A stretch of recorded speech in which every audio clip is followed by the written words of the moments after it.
Paulo termina o ministério dele, começa rico, porque Paulo era de família rica, Sim. e termina pobre, abandonado, tuberculoso, sozinho. Meu Jesus. Aí, na prisão, capítulo 4 de 2 Timóteo, ele dá uma retrospectiva e diz assim: na minha primeira defesa, ninguém apareceu.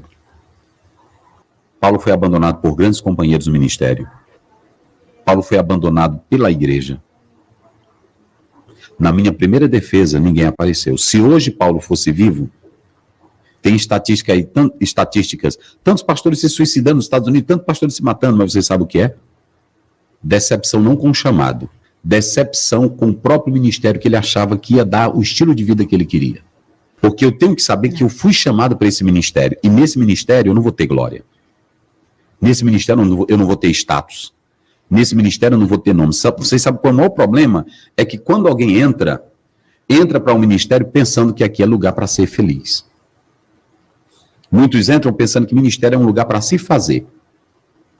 Esse era um pastor para ser um pastor mais decepcionado e triste no mundo. Meu Deus. Lógico, não é isso? Hoje tem pastor que se um membro, aí ele pergunta, se o membro criticar ele, ele adoece. Ele não aceita crítica, ele não aceita opinião numa reunião. Eu estou errado? Ah, não. Ele não aceita contrariedade na mensagem dele. Vou finalizar dizendo uma coisa, que tem muita gente me ouvindo, de muitos pastores. Eu entrei no ministério sabendo que eu vou ser criticado. Eu entrei no ministério sabendo que tem crente que não me ama. Eu entrei no ministério e tem dia que eu chego na igreja, o irmão diz assim: pastor, irmã, agora ele está falando mal do senhor. Aí eu passo por ela: Padre, senhor, minha santa, como é que está? Está bem?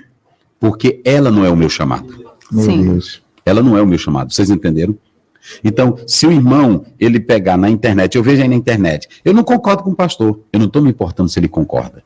Paulo diz em Romanos 14, tenha tudo bem definido. Eu estou sabendo que eu estou pregando a palavra de Deus.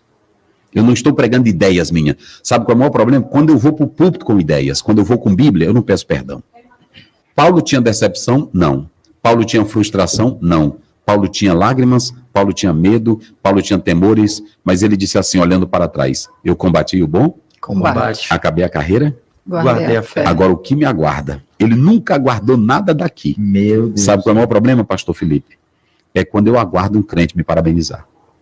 É quando eu aguardo um crente me reconhecer. Os elogios. É quando eu aguardo um crente me elogiar. Reconhecimento. Aí o que acontece? Eu entrei para o ministério e veio a pergunta dela. Eu vi o pai sofrer. Eu vi minha mãe várias vezes chorar por causa de crente. Falando mal dela, falando de tudo. E eu passava, às vezes, eu ia para o banheiro, eu passava 3 horas, eu escutava meu pai orar. Eu escutava meu pai orar. Aquilo ali começou a me marcar. Então eu tive desejo.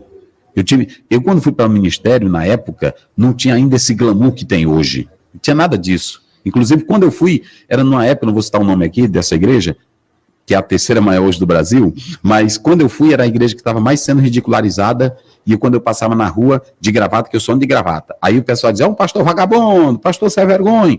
E eles diziam, por causa desses escândalos. Nada disso tirou a glória de ser pastor.